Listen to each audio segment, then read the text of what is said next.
Hi there, Kenny Jang here with the Daily KJTV. This is the place where I try to give you some helpful tips, tutorials, and resources to let you build content with purpose. Okay, so today I'm going to be responding to one of the most popular questions that I've gotten this past 2 weeks, and that is, what do we need to do in order to get started with live streaming? So I've pulled together this really quick live streaming quick start to go over a couple of things with you, and I really hope that you can take something away from it and get going, because right now the winners are going to be the ones that have bias for action. So let's just get started. Video is the new black. Get ready.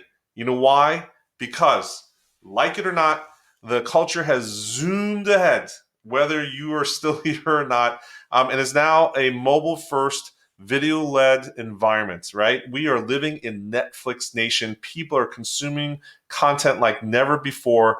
It is a mobile first environment, tablets, smartphones, etc. We are no longer on desktop computers. We are consuming video as we go on the go. And this is something that you need to take advantage of. So if you're trying to get the message out during this period of time, you need to turn on video. So let's get started with what you need to get ready with.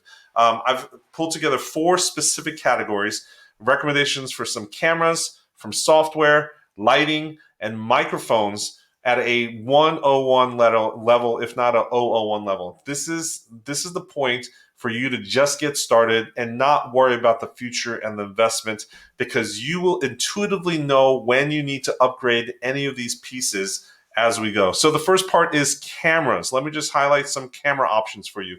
First of all, we are in a remote working environment for the next couple of months. The Brio by Logitech is a solid webcam that you should pick up today.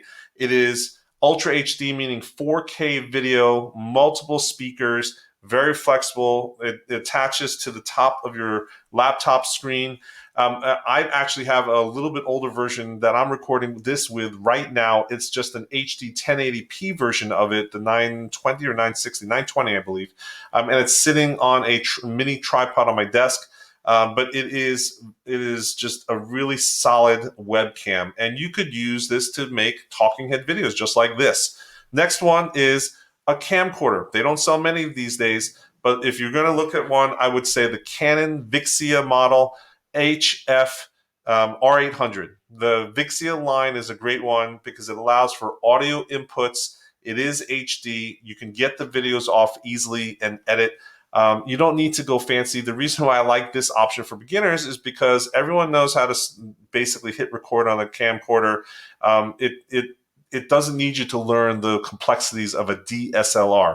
They're all DSLRs are nice and sexy, but you don't need that power for most of the things that you're going to do at your desk in your home office while we're weathering this period of time. Next one, your smartphone. You've got $1,000 camera in your pocket. If you're following along with the daily KJTV vlog that I post natively to LinkedIn and syndicate to other places, you'll understand that I am now capturing, shooting, editing, and publishing all these videos right off of my iPhone. Not doing anything on the desktop, laptop, not outsourcing, etc.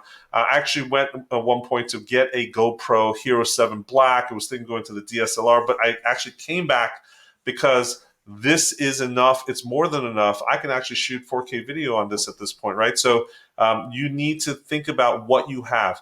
Bias for action is the thing that's going to get you across the finish line. Number 2 category is software. Let's talk about software for live streaming. If you're going to live stream this Sunday, the thing that you need to look at is the Church Online platform. We call it CHOP affectionately. So Church Online platform is put out by Life.Church, the makers of YouVersion app. They've spent hundreds and hundreds of $1,000s on this platform. It is completely free. They've got tons of developers and support behind it. And I would say thousands of churches are using it right now. And even at the peak, in this recent weeks, I've heard that the stability has been really good. This is something that you need to look into first because it is completely free. It is top notch. and it's accessible to everybody. The next one is, if you're going to go a little fancy, Switcher Studio. It's an app that you can download both on the desktop and the iOS devices. I believe there's a Android version, but the cool version of this is you can hook up to 9 iOS camera-enabled devices, whether it be tablets or phones. So if you have any old phones lying around, you can actually pick up some cheap old phones on eBay, right? And all you need is the camera.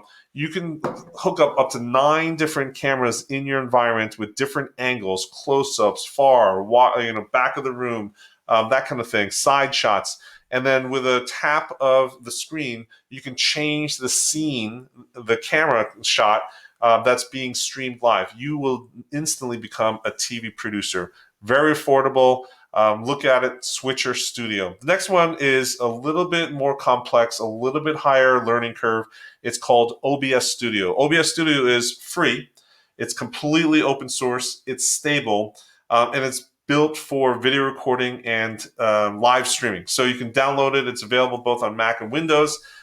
There's a lot of tutorials on YouTube on how to step-by-step get started and up and running. I would say that there is a little bit of a learning curve for this platform, but it is free and robust, and you can do a lot of tricks with this. It will take you a long way.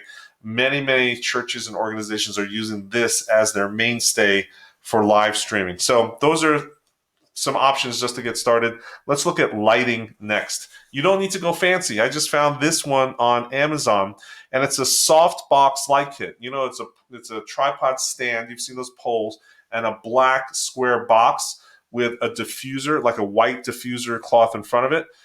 This kit I found on Amazon for $39. That's it. $39 delivered. You got one light kit. It comes with 2 bulbs.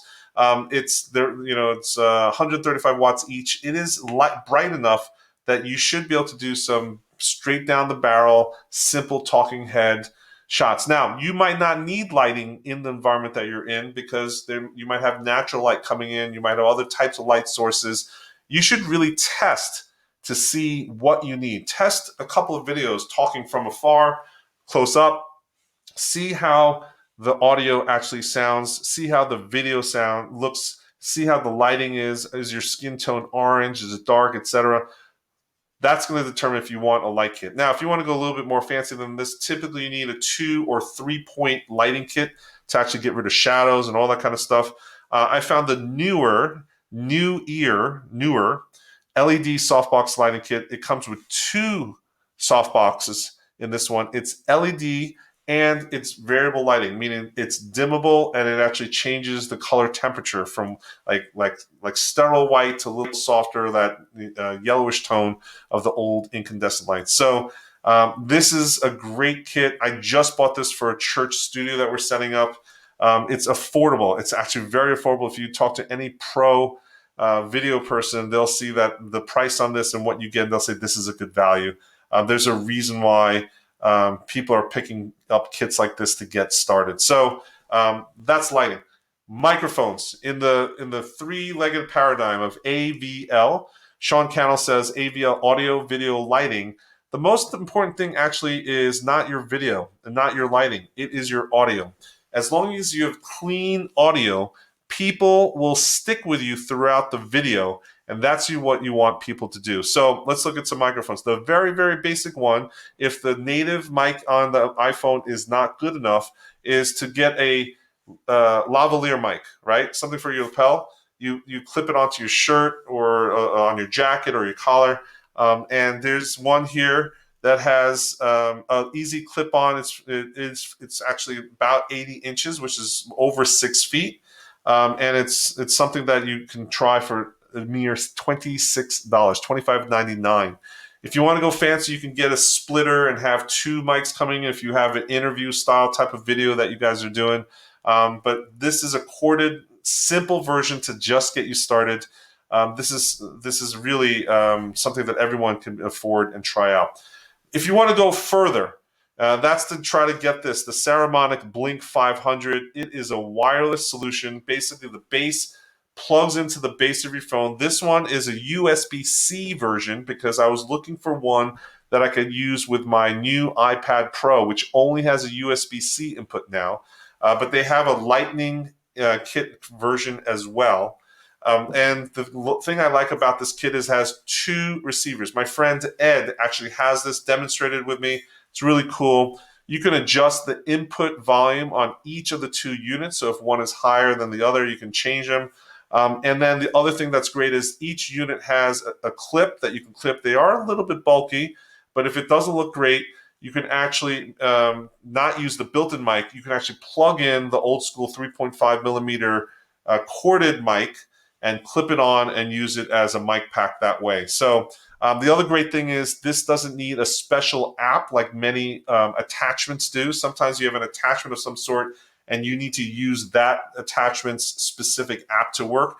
This one acts as your native microphone. So whatever app you're using, whether you're using Clips or Big View or what else, InShots, or even the native camera recording app here, it doesn't matter because it acts as the native microphone. This is something that everyone should be looking at. It's really versatile and it's very useful when you're on the go.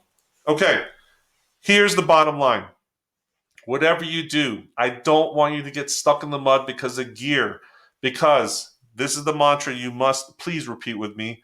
Version 1 is better than version none. Say it 5 times to yourself every single morning. Version 1 is better than version none. In this day and age, in this period of time, in this chapter of 2020, the prize will go to those that have bias for action. You need to just get started. Just get started. There's a saying amongst a bunch of us that are creators. We like to say, if you're not embarrassed by the first video that's in your YouTube channel or the first video that you created back way then something's wrong. Sometimes we all get trapped by this curse of perfectionism, and this is not the time to be shackled by that. So version 1 is that better than version none. Hopefully this is helpful. You've got some options to think about for your camera, for your software, for your lighting, and for your audio. Now is the time to get out and go. And even before all that stuff arrives, you can get on Amazon and order today. It'll be there tomorrow, the next day. However, start something today. Do me a favor, pull out your phone and record a talking head video as a practice in response to this video. Post it and tag me. I'd love to see what you're doing. I'll do a response video back. But the whole point is just get going, because you got to start getting comfortable in front of the camera, because we are living in Netflix nation, and this is the time where video is the new black. Let me know if this is helpful. Let me know what other type of resources you want me to build and share with you, other people you want me to help get interviewed so you can learn more about different categories of topics. But hopefully this specific resource on live streaming, is this quick start guide, will give you some confidence to pick up some gear and start recording this week ahead. I'm Kenny Jang. Thanks for watching.